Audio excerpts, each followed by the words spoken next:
Estamos con el padre Carlos Rosel de Almeida, párroco de Nuestro Señor en la Divina Misericordia, párroco de la parroquia María de Nazaret de Surquillo. Rebobina, doctor.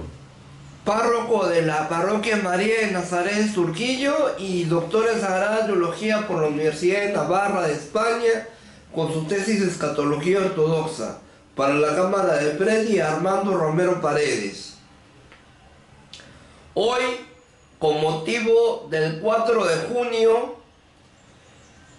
fecha de la muerte de Antonio José de Sucre, el libertador y mariscal de la batalla de Junín y Ayacucho, le dedicamos la entrevista a Ayacucho. Padre, ¿por qué Ayacucho selló la independencia de Latinoamérica en 1824? Bueno, es un tema interesante. Desde una cultura básica, pues, ¿no? Mira, la Iglesia señala que hay una virtud conectada con la justicia, que es la virtud del patriotismo. Entonces, lo que tú preguntas tiene que ver también con lo que un cristiano debe de asumir en su vida, y que es la gratitud por aquellas personas que han contribuido a la formación de la patria. La independencia fue todo un proceso donde nos encontramos con personas concretas que lucharon para que los países que estaban bajo la colonia española tuvieran su independencia, ¿no? Y esto es importante porque cada país debe tener su soberanía. Entonces, tu pregunta de Ayacucho la respondo diciendo que gracias a esa batalla, que fue prácticamente la última batalla, se logró y se selló la soberanía de los países, sobre todo los países llamados bolivarianos. Pero al mismo tiempo sería bueno examinarnos: ¿ahora somos libres de verdad? ¿Hemos conseguido una verdadera independencia? Sería bueno preguntarse eso, ¿no? ¿Por qué es tan importante la figura, el rol, el protagonismo, el trabajo de un militar, un libertador, un mariscal como Antonio José de Sucre en la época de la emancipación e independencia? En realidad hablamos de todo un conjunto de personajes y que, bueno, tampoco es correcto hacer una semblanza idílica, paradisíaca, de lo que han significado los próceres y los precursores antes de la independencia. Es un proceso donde hay que meternos en ese momento histórico. Repito, la Iglesia habla de la soberanía de los pueblos y es correcto que se haya buscado la independencia, porque todos queremos ser independientes, nadie quiere ser colonia. Por otro lado, haciendo un examen más profundo, no nos olvidemos también que habían intereses de otros países para que España dejase de ser el país dominante, ¿no? Pienso en Inglaterra, por ejemplo, que es un país también muy colonizador. Entonces, es bueno hacer un examen profundo y ver los intereses también no tan limpios que había. Vamos a ser sinceros, Inglaterra quería, pues, de alguna manera asumir el rol de España, y luego vendrá la dominación de otros países. Si nosotros seguimos en el río de la historia, vamos a ver pues que luego de la caída del Imperio Español viene el dominio del Imperio Británico, y luego vendrá el dominio del Imperio Yanqui, si se quiere así, con esa expresión utilizada por toda la ideología izquierdista. Entonces, ¿a qué voy, no? Que los próceres están en un proceso válido de independencia, pero en ese proceso también hubo intereses no tan rectos, y por eso es importante ser objetivos con la historia. ¿qué diferencia hay entre colonialismo virreinal de la época de los virreyes y el colonialismo comercial de la época actual? Buena pregunta. Mira, son diferentes formas de atar a un país, lo cual no está bien. El Perú era un virreinato. Hay que decir, y esto también es bueno decirlo, no es políticamente correcto decirlo, pero el Perú era un virreinato, por lo tanto tenía un rango importante. España hizo algo muy bueno, que hay que reconocerlo, el mestizaje. El mestizaje no era lo propio, por ejemplo, del Imperio Británico. Si tú te vas a Estados Unidos y buscas indígenas, te pregunto, tú que eres un hombre erudito, ¿dónde los encuentras? A los indígenas de Estados Unidos. En Canadá. No, pues estoy hablando de Estados Unidos, hermano. O ya, Canadá y Estados Unidos, ¿dónde están los Claro, indígenas? porque hay reservas apaches. Ahí en está, Canadá. reservas, los encuentras en reservas. Las Es decir, reservas apaches hay en Canadá. pero no hay mestizaje en Estados Unidos ni en Canadá. ¿Por qué? Porque la visión protestante británica hablaba de no contaminar la sangre, cosa que sí pasó con España, que hubo mestizaje. Entonces, hagamos un examen objetivo de lo que significó la colonia. España respetó lo que significa, con su más y menos, o sea, no estoy canonizando a los españoles, pero hubo un cierto respeto hacia la cultura autóctona en el sentido de que hubo mestizaje y se tomaron cosas de la cultura autóctona para cristianizarla ciertamente. Pienso, por ejemplo, incluso en la piedad, ¿no? Mamacha, Virgen del Carmen. Mamacha, ¿qué significa en quechua? Mamacha, Mamacha es madre, ¿no? Mamacha tiene una etimología indígena. Claro, entonces, una etimología andina. Claro, entonces mira cómo esta etimología andina, estas expresiones andinas fueron tomadas por los españoles para también transmitir la fe. Repito, no todo fue idílico ni paradisiaco en la colonia, no todo es idílico y paradisiaco luego de la independencia, ¿no? Hay que ser objetivos cuando analizamos la historia. Mira, España fundó cientos de universidades en América, cosa que no pasó en los Estados Unidos y Canadá. Entonces, oye, seamos objetivos, porque no es correcto esa visión anti-española de pensar que antes los españoles estábamos en el paraíso. No es así, no es así, ¿ya? Bueno, también de ahí viene el concepto, la idea, la noción de museología tóxica. Museología tóxica para explicar, para entender las dos versiones y ser justos con las dos versiones. Claro. La versión del país conquistado y la versión de los conquistadores, de los que están conquistando. Sí, hay que ser objetivos. Lo que tú has dicho es importante. Eso se llama escuchar las dos campanadas. Claro. Hay que escuchar las dos campanadas. Si te quedas con una, tienes un sesgo ideológico. ¿De acuerdo? Bueno, y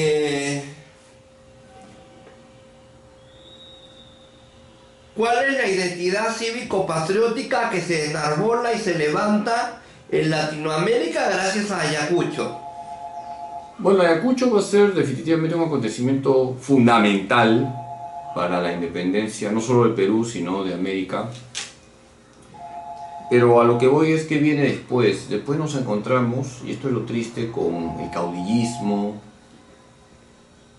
con un patriotismo malentendido, nos encontramos con intereses, lamentablemente, que no son tan rectos, nos encontramos con incluso nacionalismos, no se va a dar una integración de los países que van a ser con su propio esfuerzo liberados del yugo español. Entonces, vuelvo a lo mismo, ya que tu pregunta es sobre la independencia. ¿Somos más independientes hoy? Sería bueno preguntarse.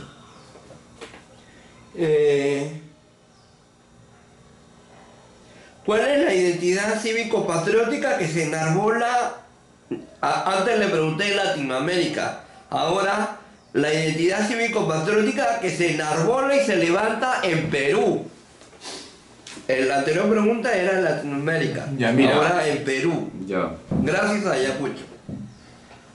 Bueno, luego de Ayacucho viene siempre el boom, ¿no?, de haber conseguido la independencia, pero si tú lees un poquito la historia del Perú, nos vamos a encontrar con luchas intestinas de poder, nos vamos a encontrar con intereses personales, nos vamos a encontrar también con intereses de fuera del Perú que nos van a afectar. No te olvides que el Perú fue cercenado. No te olvides que Perú fue cercenado luego de la independencia. No te olvides qué pasó con el Alto Perú. No te olvides qué pasó en el norte, qué territorio ya dejó de ser peruano. Es que cada uno al final tira agua para su molino. Entonces nos encontramos que Bolívar tira agua para su molino, Sucre va a tirar agua para su molino, el general Santa Cruz, ¿te suena? El general Santa Cruz. Tirar agua para su molino. Entonces vamos a tener lo que se llama el caudillismo. Y ahora también en el Perú hay eso. En el Perú tenemos un gran caudillismo porque tú lo ves cuando hay elecciones. Hay 800 partidos. ¿Por qué no hay 2, 3 partidos? Porque cada uno quiere ser el dueño de la chacra. ¿Qué tan importante es la batalla de Ayacucho de 1824 para la Fuerza Armada? Mira, toda victoria es siempre un impulso para el que ha logrado el triunfo y es un galardón para un ejército. Aunque yo personalmente más cohetes le reventaría estamos en otro contexto, al combate de Angamos. Me parece que es el punto culmen del patriotismo peruano, y también Arica, aunque hemos perdido, ¿no?, en Arica. O el 2 de mayo. 2 de mayo se ganó, y también es un punto importante para el ejército peruano, pero yo me quedo con el patriotismo de Grau. Estamos ahora en otro contexto, y el patriotismo de Bolognesi, pero bendito sea Dios que se ganó esa batalla. Ahora también, siendo objetivos, no quiero aguarte la fiesta en esta pregunta, pero ¿quiénes luchaban por el ejército realista? ¿Eran españoles? No. El ejército realista estaba formado por peruanos que luchaban por la corona española. Entonces, en cierta manera era una lucha entre peruanos, en cierta manera. Ayacucho, Junín, 2 de mayo, libertad conquistó con honor, como dice el himno del ejército, pues, ¿no? Claro. No, el ejército peruano creo que ha mostrado en estos acontecimientos, Ayacucho, aunque Ayacucho tuvo el refuerzo, ¿no?, de otros soldados, de otros países hermanos. Junín también tuvo refuerzos, pero luego la guerra con Chile, aunque la hemos perdido, y se perdió lamentablemente por culpa de los líderes de entonces, el ejército creo que dio la talla, ¿no? ¿Qué tan importante es la batalla de Ayacucho de 1824 para la vida política? Es que vuelvo a lo mismo, si tú haces un análisis de la historia del Perú, ¿qué pasó luego? No nos encontramos con un país que surgió como tenía que haber surgido, no nos encontramos con un país donde se nivelaron las clases sociales, no nos encontramos con un país donde hubo más participación en el ámbito político, no nos encontramos con un país que comenzó a destacar como potencia económica de América Latina. Al contrario, nos encontramos con un país que entró en una profunda crisis donde las luchas intestinas terminaron por dividir al país, y por eso cuando viene la guerra con Chile nos encuentra con una clase política que dejaba mucho que desear. y en vez de preocuparse por la defensa del país, buscaron sus intereses, y tú sabes muy bien cómo terminó esto de Prado, ¿no? ¿Sabes, no? Sí. Pero fue el inicio de una vida republicana, el inicio de un sueño, el inicio de un proyecto país que muy pronto, más adelante, a más tardar, se consolidaría y se fortalecería con tantos símbolos y tantas con tantos símbolos, tantos hechos y tantos significados patrióticos. Empezamos un proceso, bendito sea Dios por la independencia, y por eso, como peruano, por supuesto que yo quiero un Perú independiente, un libre independiente. Pero vuelvo a lo mismo, hemos llegado a consolidar el proceso. Te devuelvo la pregunta, ¿el Perú hoy es un país verdaderamente libre? En un país donde todavía hay niños que mueren de anemia, en un país donde hay un gran porcentaje de desocupados, en un país donde hay un gran racismo, en un país donde quienes estudian en escuelitas de la sierra no tienen internet, en un país donde hay un comercio informal, donde el que trabaja ahí, si no recibe un mínimo de dinero, no come. Es un país que ya se consolidó, y que esa independencia, entre comillas, que se consiguió en Ayacucho y Junín, ha llevado a un país estable económicamente, más unido, ¿no? Bueno, tiene que reconocer, eso sí, que se han conquistado derechos, el derecho de la mujer, con Odría y con Dina Boluarte, que ahora es presidenta. Se han conquistado los derechos de los discapacitados, de las personas con discapacidad. Se han conseguido los derechos por los ancianos con pensión 65. Se han logrado varios derechos. Se han logrado varios éxitos en materia constitucional y legal. Bendito sea Dios. Yo no estoy diciendo que todos están mal, pero hay mucho que todavía trabajar en la consolidación del Perú. Estamos llamados todos los peruanos, por cierto, no solamente las autoridades, a construir un país más justo y solidario. Tu pregunta sobre Ayacucho me lleva justo a mirar a este departamento, a quien estimo mucho, porque como ingeniero trabajé en Ayacucho un año, casi un año. Cuénteme de su experiencia como ingeniero en Ayacucho, porque antes de ser sacerdote, usted fue ingeniero.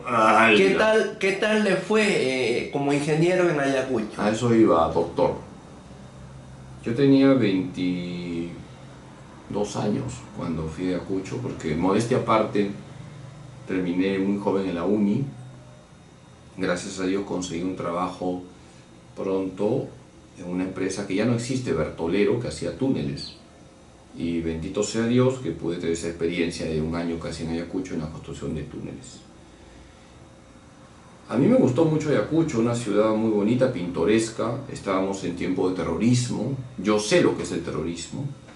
Lo que más me sorprendió de Ayacucho fue su religiosidad, las iglesias, cuando a veces iba a la ciudad, porque yo vivía en un campamento donde se estaba haciendo la obra, y me gustaba visitar las iglesias de Ayacucho. La gente muy sencilla, muy acogedora. ¿Y a qué iba, no? Ayacucho, donde se selló la independencia del Perú y de América Latina. En las pampas de la quinoa. Que Ayacucho es uno de los departamentos más pobres del Perú. Y a eso iba, ¿no? A eso iba. En el lugar donde se consolida, se sella la independencia, nos encontramos con un departamento donde hay un buen porcentaje de personas en extrema miseria. Entonces, vuelvo a lo mismo. 1824, 2024. ¿Qué hemos hecho por Ayacucho? ¿Qué hemos hecho por los campesinos de Ayacucho? ¿Qué hemos hecho por los niños de Ayacucho? ¿Qué hemos hecho con las campesinas, las mujeres tan trabajadoras de Ayacucho? ¿Por qué en Ayacucho surgió el terrorismo? Porque había miseria.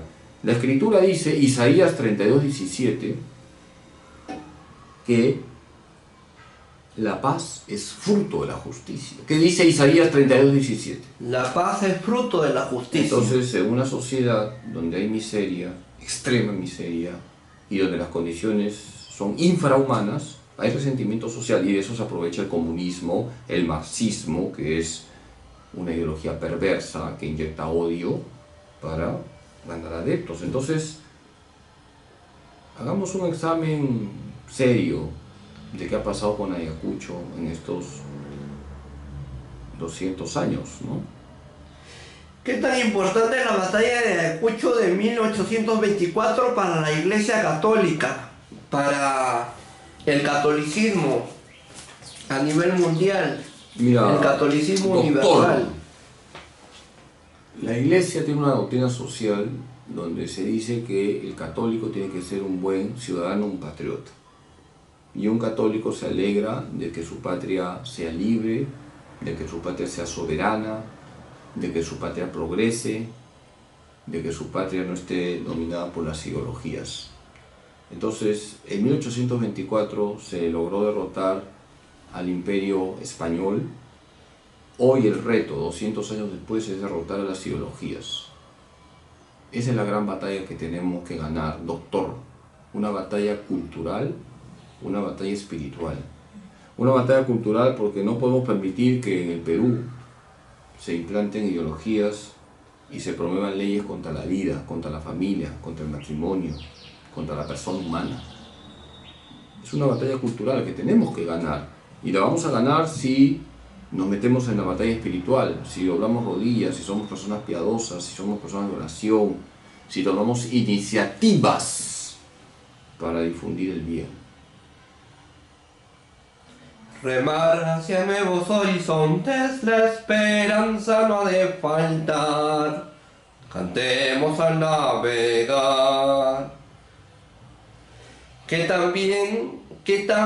tan bueno fue la presencia de Francisco Javier de Luna Pizarro, religioso, sí, claro, y político en 1824. Bueno, fue fundamental, ¿no? Y como clérigo tenía una conciencia cristiana, se dejaba guiar por la fe, como clérigo, como hombre de Dios y como patriota. O sea, en él se ve cómo se armoniza, se relaciona armónicamente su fe y su amor a la patria. Dios y patria es un lema, ¿no? Dios y la patria.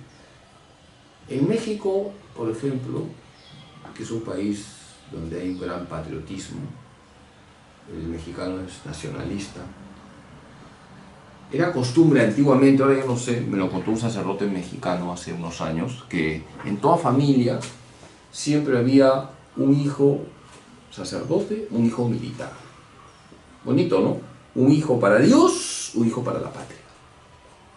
Entonces, sería bonito que nuestras familias, ¿no?, haya un hijo sacerdote, una hija religiosa, también un hijo militar, Dios y la patria. Las vocaciones pues son diversas, no estoy diciendo que necesariamente tiene que ser así, pero Dios y la patria son dos realidades que van de la mano, y Luna Pizarro armonizó su amor a Dios, su fe y su amor a la patria. Por eso es un pilar de la independencia. Dios, patria y cultura, como el colegio Pedro Ruiz Gallo. Claro, donde estudiaste tú, pues, ¿no? Sí, el colegio de los hijos de los militares. Muy bien, doctor, sigue. ¿Qué tan importante es la batalla de Ayacucho de 1824 para la vida civil, para los profesionales, para los niveles socioeconómicos y socioculturales, para las esferas del poder que hay dentro de la sociedad peruana? Ahora es un recuerdo, se hacen homenajes, pero no podemos vivir del pasado, tenemos que vivir del presente. Entonces, conmemorar una batalla para la sociedad civil, para los poderes públicos, es como levantar el ánimo y son ejemplos. Así como los santos son ejemplos en el plano de la fe, los héroes son ejemplos en el plano del civismo. ¿Qué es lo que hay que reivindicar en el Perú en el Bicentenario de Ayacucho? Cámara arriba, hermano.